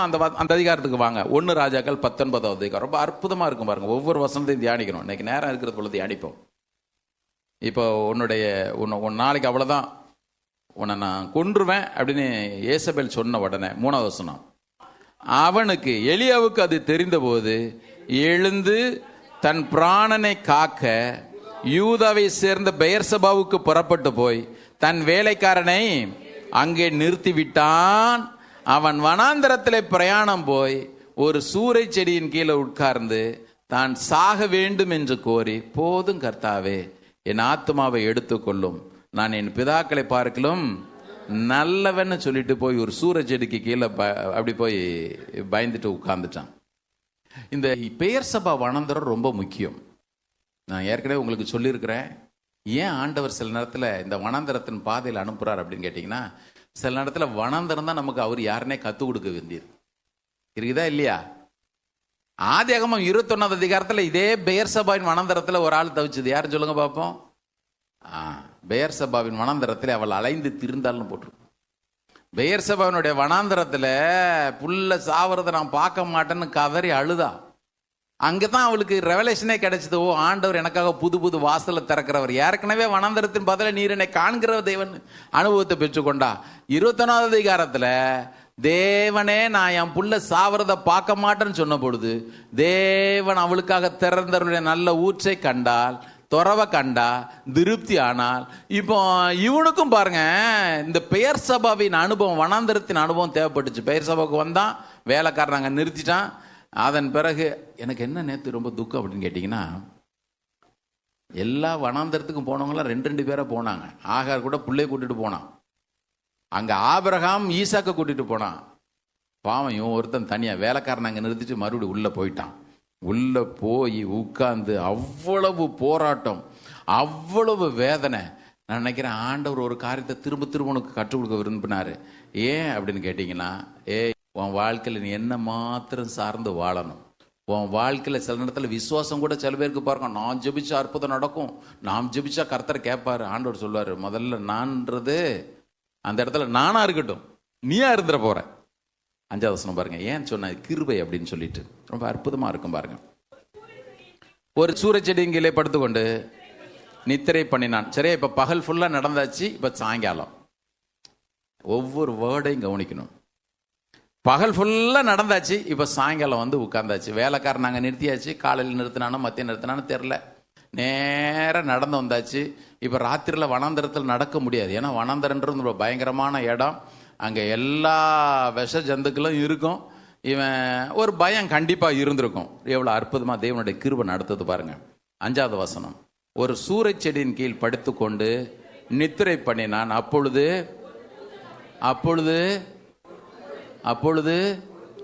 ஒரு தூதன். கரெக்டா, ஒரு தூதன். அப்படி 7வது வசனத்தை வாசிங்க. போதும். 5வது வசனத்தில் என்ன போட்டிருக்கு? கர்த்தருடைய தூதன் போட்டிருக்கா, தூதன் போட்டிருக்கா? சொல்லுங்க, வாசிங்க. வேதம் எவ்வளவு அற்புதமானது பாருங்க. 5வது வசனத்துல கர்த்தருடைய தூதன் போடல, ஒரு தூதன் வந்தான். இவன் தூங்கிட்டு இருந்த ஆளை எத்தனை மணிக்கு, 7 மணிக்கோ 6 மணிக்கோ சாயங்காலத்துல தட்டி எழுப்புனா, தலையிலே சுடப்பட்ட அப்பமும் பாத்திரத்தில் தண்ணீரும் இருந்துச்சு. எங்க ஃப்ரெஷ் தான் எல்லாம். ஆண்டவர், நீங்க வனாந்தரத்தில் இருந்தீங்கன்னா எல்லாமே ஒரு எக்ஸ்பீரியன்ஸ், எல்லாமே ரொம்ப ஃப்ரெஷ்ஷா இருக்கும். காக்கா கொண்டு வந்தது எந்த இடத்துலையுமே சுடப்பட்ட அப்பம்னு போடவே இல்லை, அது எடுத்துட்டு வந்துச்சு. வனாந்தர அனுபவத்துக்கு முன்னாடிலாம் எல்லாம் கரெக்டு தானே. ஆகா, அரண்மனையில் இருந்து எடுத்துட்டு வந்துச்சோ கண்டிப்பா அங்கே தானே இறைச்சி அப்பம் இருந்திருக்கும். எல்லா இடத்துலையுமே ரொம்ப பஞ்சம். காகம் எடுத்துட்டு வந்துச்சு, அந்த இடத்துல போடவே இல்லை. அந்த இடத்துல தலையினால சுடப்பட்ட அப்பம் போடல. சரி, சாரிபாத்துல விதை வீட்டில் போய் உட்கார்ந்துருந்தான், அங்க கண்டிப்பா அப்பன்னு போடல. இங்கிலீஷ்ல கேக்குன்னு போட்டிருக்கு, தமிழ்ல அடையை சுட்டு கொண்டு வான்னு போட்டிருக்கு. என்ன கண்டிப்பா போட்டுக்கிட்டு கொடுத்துருப்பா. இங்க வாசிக்கிறோம், தலையிலே சுடப்பட்ட ஒரு அப்பம். எல்லாரும் கரங்களோட சத்தம் இலையில சொல்லுங்க. நல்லா கவனிக்கணும். இப்போ தூதன், இது தேவ தூதன் இவனால புரிஞ்சுக்க முடியல. யாரோ ஒருத்தவங்க வந்தாங்க, டிராவலர், என் பக்கத்துல அப்பத்தையும் தண்ணீரையும் வைக்கிறாங்க. முடிச்சிட்டு ராத்திரி நல்லா நித்திரை பண்ணிட்டு இருந்தான். எழுந்துருங்க, இப்போ காலையில் ஆயிடுச்சு. 7வது வசனத்தை கவனிங்க. கர்த்தருடைய தூதன் திரும்ப வந்து அவனை தட்டி எழுப்பி, எழுந்திருந்து போஜனம் பண்ணு, நீ பண்ண வேண்டிய தூரம் வெகு தூரம். இதுல என்ன தெரியுமா, இவன் ராத்திரி படுக்கும் பொழுது ஒரே ஒரு காரியம், செத்தா நல்லா இருக்கும் ஆண்டவரே, இன்னைக்கு நைட்டு நாங்கள் சாக போறேன், என் வாழ்க்கை முடிய போகுது. சிம்பிள், அவ்வளவுதான், முடிய போகுது. ஆண்டவர் சொல்லியிருப்பார் மறுநாள், நீ தூங்குன எலியா, இஸ்ரவேலை காக்கிற நான் உறங்குறதும் இல்லை தூங்குறதும் இல்லை. வனாந்தரமான பாதையாக இருந்தாலும் கூட உன் மேல நான் என் கண்ணை வச்சுக்கிட்டே இருக்கிறேன். காலையில் எழுந்து பார்த்தான், இது ஏதோ தற்செயலாய் நடந்ததில்லை, கர்த்தருடைய தூதன், தேவன் தம்முடைய தூதனை வனாந்தரத்துல எனக்காக அனுப்ப முடியும். எங்கெங்கெல்லாம் என் வாழ்க்கையில எப்பொழுதெல்லாம் நான் மற்றவர்களிட்டு ரொம்ப தூரம் போயிட்டேன், எனக்கு உதவி செய்யறதுக்கு ஆளே இல்லைன்னா கூட, எபிரேயர் 1வது அதிகாரம் கடைசி வசனத்துல, இவர்கள் எல்லாரும் ரட்சிப்பை சுதந்திரிக்க போகிற நிமித்தம் அனுப்பப்படும் பணிவிடையின் ஆவிகளாக இருக்கிறார்கள். தேவன் புதிய ஏற்பாட்டு நாட்களிலும் கூட தம்முடைய தூதனை அனுப்பி ஆதரிக்கிற அனுபவம் நடந்துகிட்டே தான் இருக்கு. விசுவாசிக்கிறோம் ரயில சொல்லுங்க. பேதுருவை அங்க தப்பு வைக்கும்படி கர்த்தர் தூதனை அனுப்புனாரு. ஒவ்வொரு இடத்திலும் புதிய ஏற்பாட்டு நாட்களிலும் கூட, அதுக்காக நான் தூதனை பார்க்க போறதில்ல, என்னை விசாரிக்கிற கர்த்தரை தான் நான் பார்க்க போறேன். ஆனாலும் தேவன் எந்த விதத்திலும் எனக்கு ஒத்தாசை அனுப்பி என்னை ஆதரிக்க முடியும். இவன் இதற்கு முன்பு வந்தவன் சாயங்காலத்தில் அமைதியில் தூங்க ஆரம்பிச்சான். எப்பொழுது தேவன் கொடுத்த அப்பம், இன்னொருத்துல சொல்றா, இஸ்ரவேலை காக்கிறவர் உறங்குகிறதும் இல்லை தூங்குகிறதும் இல்லை என்கிற வெளிப்பாட்டை என்றைக்கு பெற்று கொண்டானோ, நான் நித்திரை பண்ணினாலும் விழித்திருந்த என்னை காக்கிற கர்த்தர் ஒருவர் உண்டுன்னு என்னைக்கு பெற்றானோ, வசனம் சொல்லுது, அவன் அந்த போஜனத்தின் பலத்தினாலே 40 நாட்கள் இரவுல தூங்குனான்னு போடவே இல்லை. மறுபடியும் கவனிங்க, அதனால தான் வசனத்தை கவனிக்க சொன்னேன். சாயங்காலத்தில் படுத்தான், அப்பம் கொடுக்கப்பட்டுச்சு, மறுபடியும் காலையில் அப்பத்தை கர்த்தருக்கு தூதனை கொண்டு கொடுத்தாரு. வசனம் சொல்லுது, அதன் பிறகு இரவிலே அவன் நித்திரை பண்ணவே இல்லை. இரவும் பகலும் ஒரே பெண்ணும் கண்மலை, மலைக்கு பக்கத்தில், இன்னொருத்துல சொல்றது அந்த சீனாய் மலை, பழைய ஏற்பாட்டில் ஒரே சீனாய் ரெண்டும் ஒரே இதை மாற்றி மாற்றி போட்டிருக்கும். தேவனுடைய பர்வதம் வரைக்கும் 40 நாட்கள் தொடர்ந்து போயிட்டே இருந்தான். இன்னைக்கு ஆண்டவர் உங்களை பார்த்தா அதே தான் சொல்றாரு. இந்த பார், நீ அடிக்கடி முடிஞ்சா நல்லா இருக்கும், இது இப்படி போறதை விட நான் இப்படி இருந்தா நல்லா இருந்திருக்கும் நினைச்சிட்டே இருக்கிற, நீ போக வேண்டிய தூரம்னு வெகு தூரம். ஆமேன். நீ போக வேண்டிய தூரம் வெகு தூரம். உனக்கு தேவை, நான் உன்னை இரவும் பகலும் காக்கிறவர் உன் மேல கண்ணை வச்சிருக்கின்ற வெளிப்பாடு மாத்திரம் தான். நீ போக வேண்டிய தூரம் வெகு தூரம். ஆண்டவரே எனக்கு வயசு 60 ஆயிடுச்சு, கர்த்தர் சொல்றாரு, நீ போக வேண்டிய தூரம் வெகு தூரம். ஆண்டவரே எனக்கு வயசு 70 ஆயிடுச்சு, ஆண்டவரே நீ போக வேண்டிய தூரம் வெகு தூரம். ஆண்டவரே நான் தனிமையா இருக்கிறேன். அன்னைக்கு யோசிச்சு பாருங்க, 80 வயசுல மோசே அதே தேவ பர்வதத்துக்கு பின்னால் ஆடுகளை மேய்ச்சிட்டு, நான் நினைக்கிறேன் அவன் நினைச்சிட்டு இருந்திருப்பான், ஐயோ வாழ்க்கை முடிஞ்சுது, தேவன் என்னை அழைப்பு போச்சு, தேவன் என்ன நோக்கத்தோடு என்னை வேறு பிரித்தாரோ அந்த நோக்கம் போயிடுச்சு, நான் எகிப்தினுடைய எல்லா பாவ சந்தோஷங்களையும் விட்டுட்டு நான் இப்படி வர்றேன், எனக்கு எல்லாமே வெறுமையா இருக்குது. கர்த்தர் அன்னைக்கு அவனை பார்த்து சொல்லியிருப்பாரே, நீ போக வேண்டிய தூரம் வெகு தூரம். வாழ்க்கையில எப்பொழுதெல்லாம் சோர்ந்து போய் வாழ்க்கை முடிந்து விட்டது என்று சொல்லி நீங்கள் நான் நினைக்கிறோமோ, அப்பொழுதெல்லாம் கர்த்தர் சொல்வார், நீ போக வேண்டிய தூரம் வெகு தூரம். ஆண்டவரே வியாதியால வாழ்க்கை முடியுது, கர்த்தர் சொல்வார், நீ போக வேண்டிய தூரம் வெகு தூரம், நீ போக வேண்டிய தூரம் வெகு தூரம், நீ போக வேண்டிய தூரம் வெகு தூரம். எல்லாரும் கரம் கொடுத்த சத்தமுறை இடையில சொல்லுவான். ஆமென். சில பேர் நினைக்கிறாங்க, வனாந்தரத்துல போய் ஆண்டவர் எப்படிங்க கொடுக்க முடியும்? கொடுத்தாரே, தேவன் அற்புதம் செய்தாரே, அற்புதம் செஞ்சாரே. வசனத்தை வாசிக்கலாமா? நேற்று அதை வாசிக்கும் போது ரொம்ப எனக்கு எவ்வளோ ஆசையாக இருந்துச்சு தெரியுமா, ஆசீர்வாதமாக இருந்துச்சு பாருங்க. அந்த ஒரு வசனத்தை மட்டும் நீங்கள் வாசித்து போயிட்டீங்கன்னா நல்லா இருக்காது. முன்னால பின்னால் வசனங்களை வாசிக்கணும். சங்கீதம் 78:19 எல்லாரும் எடுங்க. அவர்கள் தேவனுக்கு விரோதமாய் பேசி தேவன் வனாந்தரத்திலே போஜன பந்தியை ஆயத்தப்படுத்த கூடுமோ? பிரதர், வனாந்தரம் பிரதர், ஒரு அற்புதம் நடக்காது. வாசிங்க, உங்களுக்கு தான். இதோ அவர் கண்மலை அடித்ததினால் தண்ணீர் புறப்பட்டு நதிகளாய் புரண்டு வந்தது. அப்படின்னா என்ன தெரியுமா அர்த்தம்? என்ன தெரியுமா? அப்பத்தையும் கொடுக்க முடியுமா? என்ன தெரியுமா அர்த்தம்? கண்மலையை பிளந்து தண்ணீர் வந்தது தற்செயலா நடந்துச்சுங்க. அந்த கன்க்ளூஷன் தான். அது ஏதோ தற்செயலா ஆக்சிடென்டா நடந்துச்சுங்க. இப்ப அப்பத்தை கொடுக்க முடியுமா? இப்ப இறைச்ச கொடுக்க முடியுமா? அவர் அப்பத்தையும் கொடுக்க கூடுமோ, தம்முடைய ஜனத்திற்கு மாம்சத்தையும் ஆயத்தப்படுத்துவாரோ என்றார்கள். ஆகையால் வாசிங்க, கர்த்தர் கேட்டாரு, கோபம் கொண்டாரு. நானா இருந்தா சொல்லியிருப்பேன், பட்னியா கிடந்து சாவு. ஆனாலும் கிருபையில் ஒரு என்ன சொன்னார் பாருங்க, 23வது வசனத்தை வாசிங்க. அவர் உயரத்தில் உள்ள மேகங்களுக்கு கட்டளையிட்டு, ஒரு இலையில சொல்லுங்க, எதையும் செய்ய முடியும். நான் எதுக்கு சொல்றேன், நிறைய நேரத்தில் சூழ்நிலையை பார்த்துட்டு, ஆண்டவரே எனக்கு இது நடக்காது, எப்படி செய்ய மாட்டீர், இல்லைன்னா எப்படி நீ செஞ்சிருவீர். அது நடந்துச்சு ஆண்டவரே, ஆனா இது நடக்கிறது கஷ்டம். அன்னைக்கு லட்சங்கள்ல தேவைகள் சந்திக்கப்பட்டுச்சு, இன்னைக்கு கோடிகள்ல தேவை. அன்னைக்கு ஆயிரங்கள்ல தேவைகள் சந்திக்கப்பட்டு இன்னைக்கு லட்சங்கள்ல தேவை. கர்த்தர் சொல்றாரு, வாசிங்க என்ன செஞ்சாராம் அவரு. அவர் உயரத்தில் உள்ள மேகங்களுக்கு கட்டளையிட்டு இன்னொரு முறை வாசிங்க. வானத்தின் கதவுகளை திறந்து சொல்லுங்க. வானத்தின் கதவுகளை திறந்து சொல்லுங்க. வானத்தின் கதவுகளை திறந்து.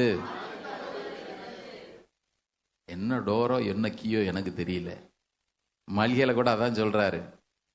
வானத்தின் பலகணிகளை திறந்து இடங்கொள்ளாமற் போக மட்டுமா? அப்படி திறந்துட்டாருன்னா அவ்வளவுதான். இந்த கிளவுட் பஸ்டிங்றாங்க பாருங்க, அது மாதிரி டம்முன்னு மொத்தமா. எப்படி ஆண்டவர் இது நடந்துச்சு? அப்படிதான் நடக்கும்.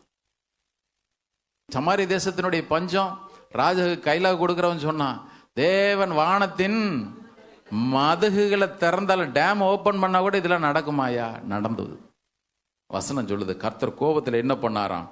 மேகங்களுக்கு கட்டளையிட்டு வானத்தின் கதைகளை திறந்து மன்னாவை அவர்களுக்கு ஆகாரமாக வர்ஷிக்க பண்ணி வானத்தின் தானியத்தை அவர்களுக்கு கொடுத்தார்.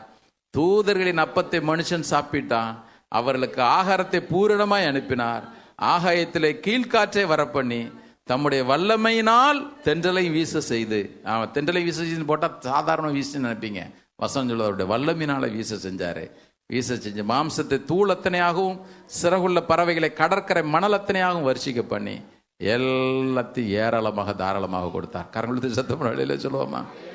இன்னைக்கு சொல்றேன், உங்க லைஃப்ல எந்த நேரத்திலும் எந்த அற்புதத்தையும் செய்ய தேவனாலே முடியும். ஆமென்.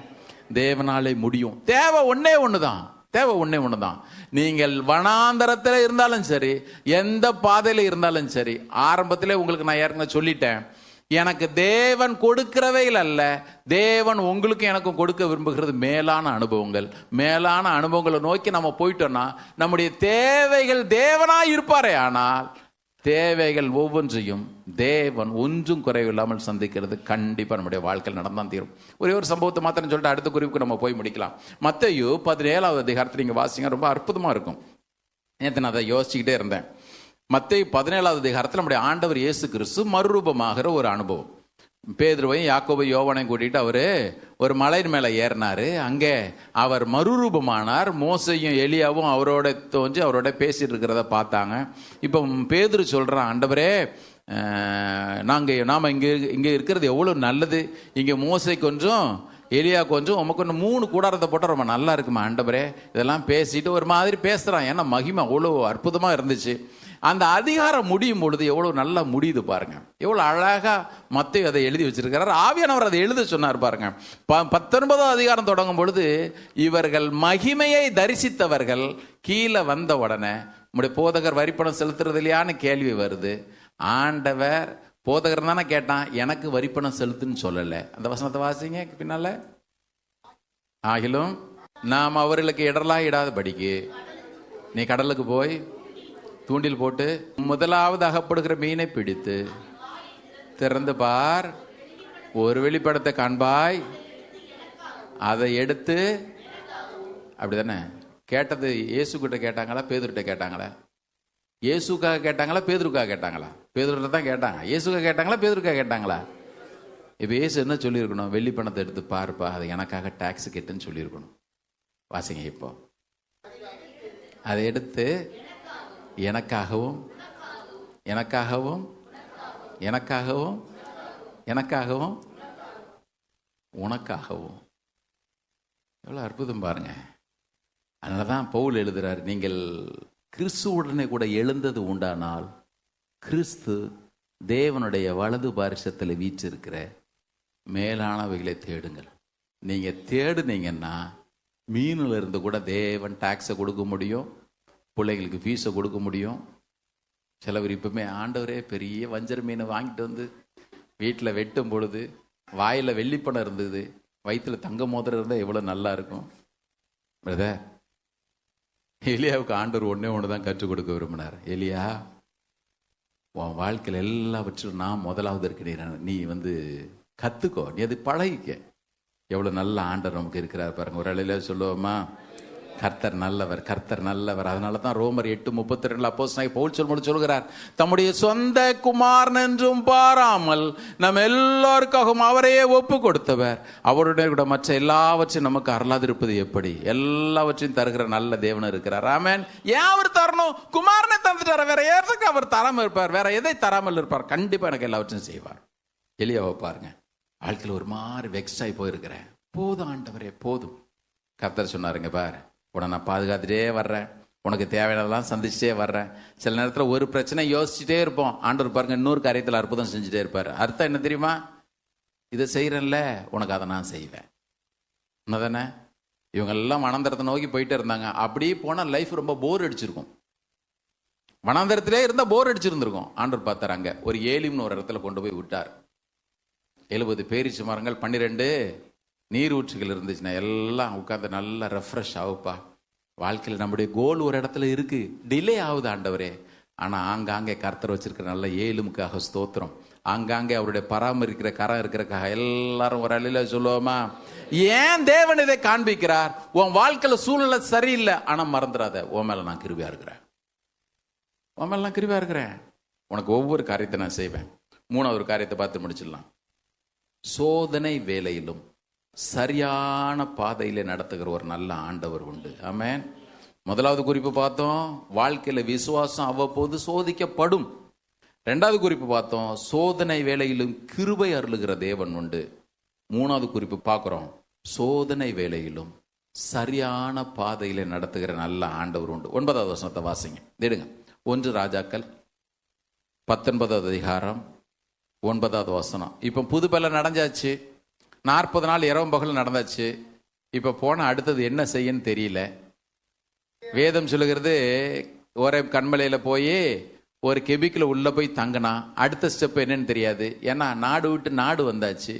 இப்போ அவன் நினைச்சிருப்பான், ஏசபேல் கைக்கு தப்பிட்டேன், யெகோவா கண்களுக்கு தப்ப முடியாது. அப்பா முடிஞ்சுது. 40 நாள் நடந்து ரொம்ப டயர்ட் ஆயிடுச்சு. 40 நாள் தூக்கம் போடலான்னு ஆண்டவர் தூங்கவும் விடலை.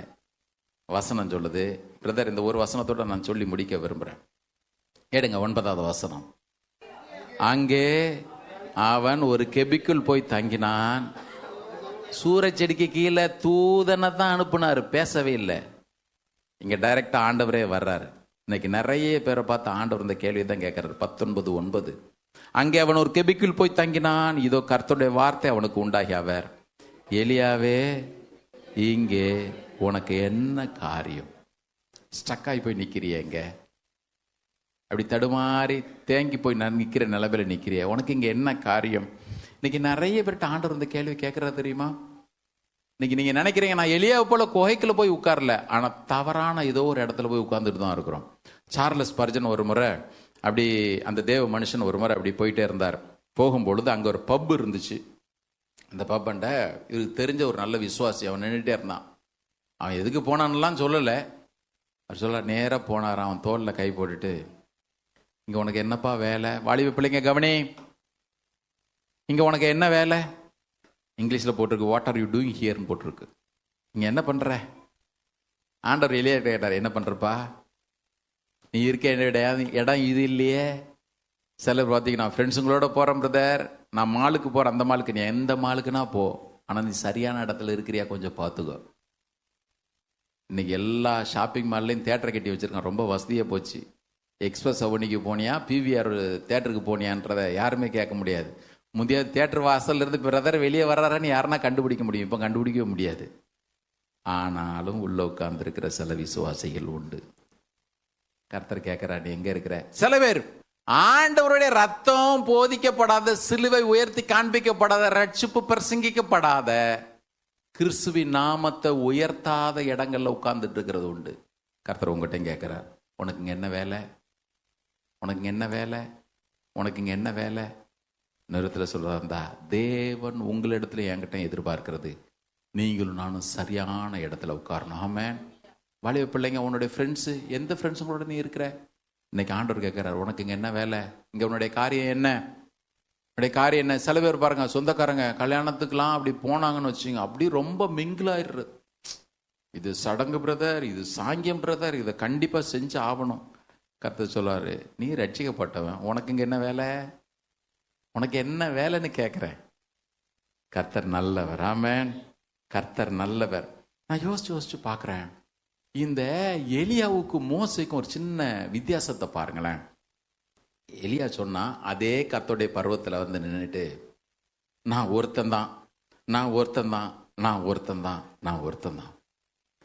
ஆனா யாத்திராகமம் 32வது அதிகாரத்துல மோசே சொன்னா, நீர் என்ன உயிரோடு வச்சு என் ஜனங்களை சாவடிக்கதா இருந்தா என் பேரை ஜீவ புஸ்தகத்திலிருந்து கிறுக்கி போடும் ஆண்டவரே, கிறுக்கி போடும். நான் நினைக்கிறேன் அன்னைக்கு மோசைக்கு இருந்த அதே சிந்தனை எலியாவுக்கு வரணும்னு கர்த்தர் விரும்பி இருப்பார். ஒரு அலையில சொல்லுவோமா? ஏன்னா அவருக்கு நல்லா தெரியும், இன்னும் கொஞ்ச நேரத்தில் நான் அவனை எடுத்துக்கொள்ள போறேன், அவனை வித்தியாசமான விதத்துல இந்த பூமியிலிருந்து எடுத்துக்கொள்ள போகிறேன். நாளைக்கு என்னுடைய குமாரனை நான் இந்த பூமியிலே அனுப்பும் பொழுது அன்றைக்கு ஜனங்களுக்காக பரிந்து பேசின அந்த மோசே பேசணும் கூட வந்து நின்று இந்த எலியா பேசணும். ஆனா அந்த மோசைக்கு இந்த எலியாவுக்கும் ஏணி வச்சா கூட எட்டல. அந்த மோசை சொன்னா உம்முடைய ஜனங்களை ரட்சிக்கிறதா இருந்தா ரட்சியும், இல்லைன்னா நான் சாகிறேன், என் பேரை ஜீவ புஸ்தகத்திலிருந்து கிறுக்கி போட ஆண்டவரேன்னு சொன்னான். இந்த எலியா சொல்றான், நான் மாத்திரம் தான் யோக்கியம், வேற எவனுமே யோக்கியம் இல்லை, அவன் எக்கன கெட்டு போன்னு பேசுறானே, இவன் நான் என்ன பண்றது? பிரதர், இதனாலதான் பிரதர் வனாந்திர பாதை.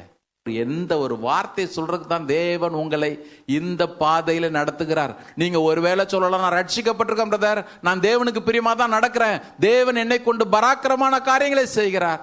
ஆனா அன்னைக்கு மோசையை கொண்டு பராக்கிரமான காரியங்களை செய்தார். மோசையின் தேவன் அற்புதமாய் வழி நடத்தினார், அவனை தலைவனாக மாற்றினார். அவன் ஒருபொழுதும் தேவனுடைய பிள்ளைகளையும் தன்னையும் பிரிச்சு பேசவே இல்லை.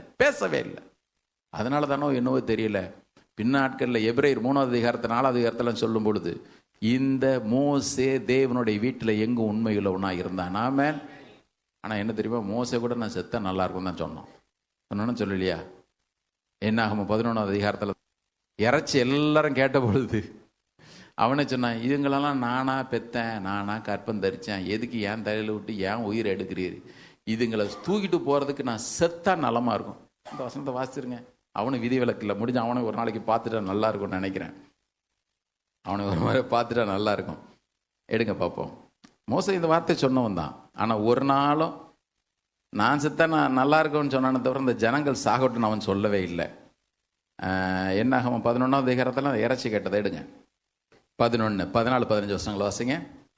இந்த ஜனங்கள் எல்லாரையும் நான் ஒருவனால் தாங்கக்கூடாது, எனக்கு மிஞ்சின பாரம், உம்முடைய கண்களில எனக்கு கிருபை கிடைச்சதுன்னா, இப்படி எனக்கு செய்யாம நான் உபத்திரத்தை காணாதபடிக்கு இப்பொழுதே என்ன கொண்டு போட ஆண்டவரே, கிருபையை தந்து என்ன சாவடின்னு சொன்னாலும் அவனை தான் இருக்கும்னு நினைக்கிறேன். பிள்ளைங்க நான் சொல்றேன், உங்களுக்கு புரியுதா புரியலையா? மோசை சொன்னான், ஆனா மோசை ஒரு இடத்துல கூட ஆண்டவரே நான் ஒருத்தன் தான் யோகியன், நான் ஒருத்தன் தான் உம்மோட சஞ்சரிக்கிறவன், இவன் ஒருத்தனும் கீழ்ப்படிய மாட்டேங்கிறான், இவர்கள் எல்லாரையும் அழித்து போடும் அப்படின்னு சொல்லிட்டு தோரணையில பேசவே இல்லை. நான் விசுவாசிக்கிறேன், எலியா உனக்குள்ள ஒரு எண்ணம் வரணும், நீ தேவ ராஜ்யத்தில் ஒரு பகுதி தான், ஒரு போர்ஷன் தான், ஒரு பார்ட்டு தான், உன் வேலையை ஒழுங்கா நடத்திட்டு நீ போயிட்டே இருக்கணும், முறுமுறுப்பு இல்லாமல் நடத்திட்டு போயிட்டே இருக்கணும். உனக்கு பிறகு தொடர வேண்டியவர்களை வைத்து நான் தொடர்ந்து கொள்வேன். ஒரு அலையில சொல்லுவோமா? ஆண்டவர் பேசினார், நம்ம எல்லாருக்குமே தெரியும். பூமி அதிர்ச்சி உண்டாயிடுச்சு, பெருங்காற்று உண்டாயிடுச்சு, அக்னி வந்துச்சு. அதெல்லாம் கர்த்தர் பேசலை, அப்படி மெதுவாக பேசினார். ஏன் யாத்திராகம 3வது அதிகாரத்தில் மோசே கிட்ட அக்னியில் பேசினாரு, இவன்கிட்ட ஏன் அக்னியில் பேசலை? நான் ஏற்கனவே மோசே கிட்ட ஏன் அக்னியில் பேசினார், அக்னி செடியில் பேசினார், முச்செடி நழுவிருந்து பேசினார்லாம் செய்தி நம்ம கேட்டிருக்கிறோம். இப்போ அதுக்குள்ளே போகிறதுக்கு நமக்கு நேரமும் இல்லை. ஆனால் இங்கே இவனுக்கு முற்றிலும் வித்தியாசமான அனுபவம். என்ன தெரியுமா? ஆண்டவர் உனக்கு என்ன வேலை? வேதம் சொல்கிறது அமர்ந்த மெல்லிய சத்தத்தில் பேசினார். ஆண்டவருக்கு தெரியும், பெரிய கூட்டத்தில் பேசினா டமால் டமால்னு பேசணும். இவன்கிட்ட தனியாக ரொம்ப ரொம்ப உடஞ்சி அப்படியே நெருக்கப்பட்டு இருக்கிற ஒரு மனுஷன்கிட்ட பேச வேண்டியிருக்குது. அவன்கிட்ட கொஞ்சம் மெதுவாக தான் பேச வேண்டியிருக்கும். நிறைய நேரத்தில் நினைப்பீங்க, ஆண்டவர் ரொம்ப ஆடவாரமாக பேசுவார், ஆண்டவர் அமைதலாகவும் பேசுவார், ஆண்டவர் பெருசாக தான் செய்வார், ஆண்டவர் சின்னதாகவும் செய்வார். எல்லாவற்றிலும் தேவனுடைய கரத்தை பார்க்கிற ஒரு அனுபவம் வேணும். ஆமென். இப்போ வசனம் சொல்லுது, நீ எலிசாவை அபிஷேகம் பண்ணு, யெகூவை அபிஷேகம் பண்ணு, ஆசைகளையும் அபிஷேகம் பண்ணு. இந்த பூமி எதிர்ச்சி, அக்னி, இந்த 3 பேருமே அதில் லிங்க் உண்டு. இன்னொரு நம்ம பார்ப்போம், இப்போ நமக்கு நேரம் இல்லை. ஆண்டவர் ஒன்று சொல்லிட்டாரு, உன் வேலை நீ செய், மீதி நான் பார்த்துக்கிறேன். நான் விசுவாசிக்கிறேன். எலியாவினுடைய இருதயம் அப்படியே உருகி போயிருக்கும். நன்கு உணர்ந்தவனாக, முரட்டாட்டம் பண்ணாதவனாக, போதும் ஆண்டவர் என்னை எடுத்துக்கொள்ளு அப்படி முறுமுறுக்காம நேர போனா தேவனுடைய திட்டத்தை தன்னுடைய வாழ்க்கையில் நிறைவேற்றணும். ஒரு அலையில சொல்லுவோமா, வாழ்க்கையில் ஆத்துமா எப்பொழுதெல்லாம் உடையுதோ, நல்ல கவனிங்க, நான் முடிக்கிற திருவிருந்துக்கு போகிறோம். வாழ்க்கையில் அவ்வப்போது ஆத்துமா நொறுங்கி நொறுங்கி போயிடுது, உடஞ்சி போயிடுது. இன்னைக்கு கூட பாருங்க, நீருடைய ஆத்துமாவை தேற்றும். இந்த ஆத்துமா அப்பப்போ உடஞ்சி தான் போயிடுது. நேற்று இந்த சங்கீதம் 23 வாசிச்சுட்டு இருந்த பொழுது இங்கிலீஷில் ரொம்ப நல்லா இருக்கும் பாருங்க. கர்த்தரின் மேய்ப்பராக இருக்கிறார், நான் தாழ்ச்சி அடையேன். அவர் என்னை புல்லுள்ள இடங்களில் மேய்த்து அமர்ந்த தண்ணீரில் என்னை கொண்டு போய் விடுகிறார். அவர் என் ஆத்துமாவை தேற்றி, இங்கிலீஷில் போட்டிருக்கு, he restores my soul. he restores my soul. ரெஸ்டோர்னு புரியுதில்ல, உடஞ்சிடுச்சு, நொறுங்கிடுச்சு, திரும்ப அழகாக எடுத்து நேர்த்தியாக உருவாக்கி நீ போன்னு அனுப்புறது. விசுவாசிக்கிற சங்கீதக்காரர் கூட வாழ்க்கையில் அப்பப்போ இருதயம் உடஞ்சி தான் போச்சு. அவன் சொல்கிறான், கர்த்தரை மேய்ப்பராக இருக்கிறாருங்க என் வாழ்க்கையில். அவர் எப்படி தெரியுமா ஆத்மாவை தேற்றுறாரு? என்னை அமர்ந்த தண்ணீர் அண்டையில் கொண்டு போகிறாரு, புல்லுள்ள இடங்கள் என்னை மேய்க்கிறாரு. வெறுமனே சரீர பிரகாரமான தேவைகளை எனக்கு தர்றது மாத்திரம் இல்லை, என்னுடைய ஆத்மாவை குறித்து அவர் கரிசனை எழுவார். he restores my soul. he restores my soul. இன்னைக்கு ஆத்மாவில் நிறைய கேள்வி இருக்குல்ல.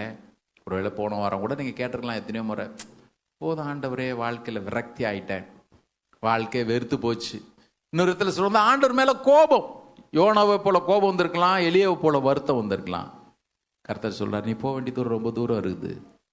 உன் வாழ்க்கையில் நீ போக வேண்டிய தூரம்னு ஒன்றை நான் முன்குறிக்கலன்னா, என்னைக்கோ பிசாசு உன்னை வாரிக்கிட்டு போகிறதுக்கு நான் ஒப்பு கொடுத்துருப்பேன். உன்னை உன்னுடைய சத்துருக்களுடைய பற்களுக்கு இரையாக ஒப்பு கொடாதபடிக்கு இந்நாள் வரையில் உன்னை நான் காத்துக்கிட்டு வர்றேன். ஏன் தெரியுமா? நீ போக வேண்டிய தூரமும் உண்டு, நீ என்னுடைய ராஜ்யத்தில் செய்து முடிக்க வேண்டிய பணியும் உண்டு.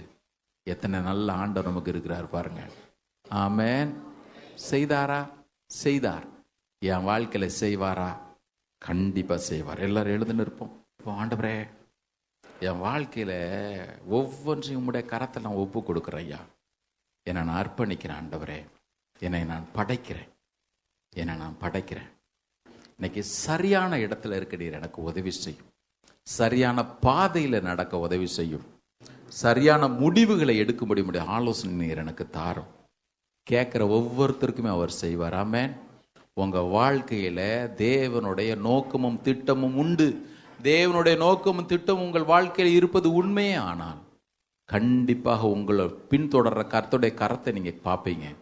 தேவன் உங்களுக்கு செய்த எல்லா நன்மைகளும் எல்லாருடைய செவிகளும் கேட்கத்தக்கதாக நீங்களும் பிரகடனப்படுத்துவீங்க. தேவன் அதற்கு உதவி செய்வார். எல்லாரும் கொஞ்ச நேரம் ஆண்டவரை ஸ்தோத்திரம் பண்ணுங்க பார்ப்போம். நல்ல ஒரு ஆண்டவர், என்னை விசாரிக்கிறவர், என்னை கரம் பிடித்திருக்கிறவர், ஒரு நாள் என்னை கைவிடாது காப்பார். ஆமென். இன்னைக்கு வாழ்க்கையில் அப்படி சூறை செடிக்கு கீழே உட்கார்ந்துக்கிட்டு, போதும் ஆண்டவரே, போதும் ஆண்டவரே, போதும் ஆண்டவரே, போதும் ஆண்டவரே, அப்படி குடும்பம் பாரத்தை சுமந்து சுமந்து ஒரு மாதிரி டயர்ட் ஆயிட்டான் ஆண்டவரே. சுற்றிலும் இருக்கிற சூழ்நிலைகளை அப்படி கசப்படைய செய்து, வனாந்திர பாதை தான், வனாந்திரமே உங்களுக்கு பாதையா இருந்துட போறது இல்லை. கர்த்தருடைய பர்வதத்தின் அனுபவம் உண்டு. தேவன் உங்களோடு இடைப்படுகிற அனுபவம் காத்திருக்குது. உங்களை கொண்டு தேவன் செய்ய வேண்டிய காரியங்களும் காத்திருக்குது.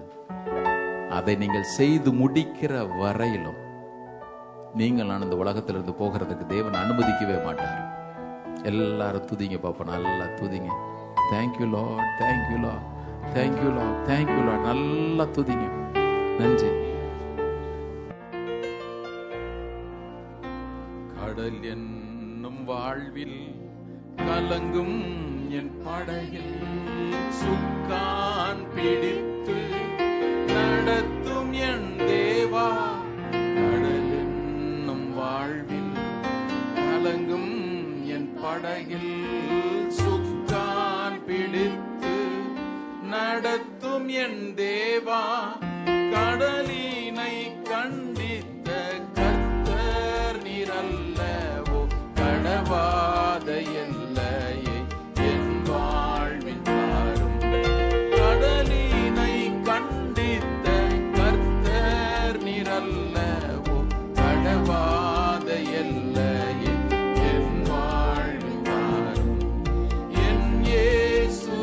ராஜா சாரோனின் ரோஜா உம் கிருபை தந்தாலே போதும். என் இயேசு ராஜா சாரோனின் ரோஜா உம் கிருபை தந்தாலே போதும். அலை மோதும் வாழ்வில் அலையாமல் செல்ல உம் கிருபை முன் செல்ல அருளும். அலை மோதும் வாழ்வில் அலையாமல் செல்ல உம் கிருபை முன் செல்ல அருளும். இளவுண்ட மலையே புகலிடம் நீரே புயல் வீசும் வாழ்வில் பாதுகாத்தருளும். இளவுண்ட மலையே புகலிடம் நீரே புயல் வீசும் படை பாதுகாத்தருளும். வாரினில் காரீருள் சேதங்கள் அணுகாது பரமனே என் முன் தீபமாய் வாரும். வாரினில் காரீருள் சேதங்கள் அணுகாது பரமனே என் முன் தீபமாய் வாரும். என் இயேசு ராஜா சாரோனின் ரோஜா உம் கிருபை தந்தாலே போதும். என் இயேசு ராஜா சாரோனின் ரோஜா உம் கிருபை தந்தாலே போதும். அலை மோதும் வாழ்வில் அலையாமல் செல்ல உம் கிருபை முன் செல்ல அருளும். அலை மோதும் வாழ்வில் அலையாமல் செல்ல உம் கிருபை முன் செல்ல அருளும். எதிர்காற்று வீச எதிர்போரும் பேச என்னோடிருப்பவர் பெரியவர் நீரே. எதிர்காற்று வீச எதிர்போரும் பேச என்னோடிருப்பவர் பெரியவர் நீரே. இயேசுவே யாத்திரையில் கரை சேர்க்கும் தேவனே என் ஜீவ படகின் நங்கூரம் நீரே. இயேசுவே யாத்திரையில் கரை சேர்க்கும் தேவனே என் ஜீவ படகின்